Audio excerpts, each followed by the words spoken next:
در تاجیکستان مزه انارهای افغانی را چشیدند.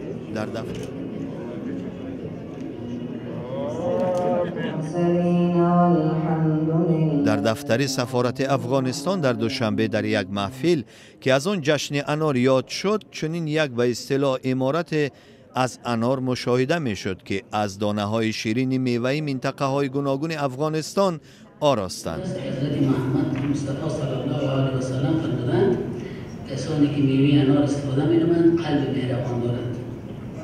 از تفاسیر فقه چنین استنباط می‌شود که این میوه از میوه‌های بهشت بوده و خداوند جل جلاله نعمت بزرگ را بر بندگانش ارزانی نموده است.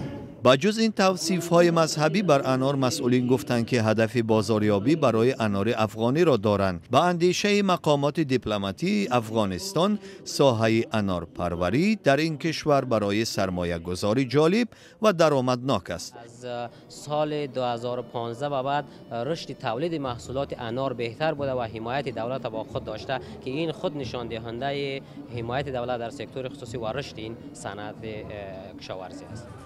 در افغانستان درباز انار پرورش می کنند. انارهای گیلانی تگاب، تاجقرغان، گیلانی مزار شریف و قندهار از نوهای معمولی آنند. اینجا گوشه از قندهار است. این ولایت با باغ‌های بزرگ انار معلوم است.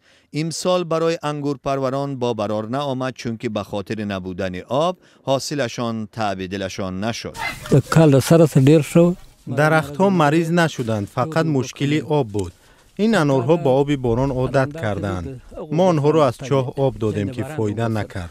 این باغبان ها میگویند همین آب بود که میوه هایشان کفیده و بیرنگ شدند. حالا آنها از میانشان میوه های صحت را برای فروش جدا می کنند. و کیسه باغبان ها به جز مشکل آب هر سال نبودن شرایط برای فروش حاصل گرفتهشان ضربه می زند. راهی هوایی منظم نداریم.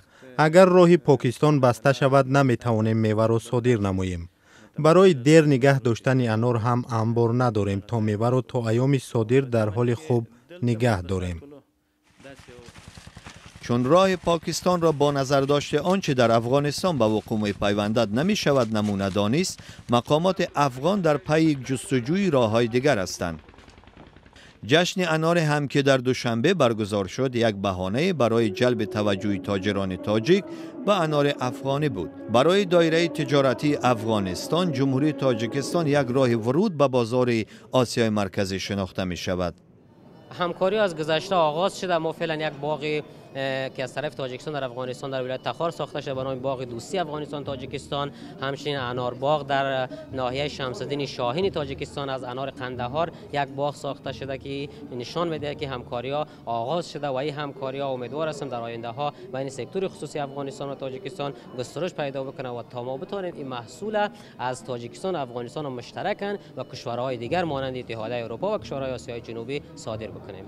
معاملات تجارتی تاجیکستان و افغانستان در 4 سال اخیر تا 100 میلیون دلار رشد کرده است. دو جانب می‌خواهند در سالهای بعدی این نشانداد بیفزاید.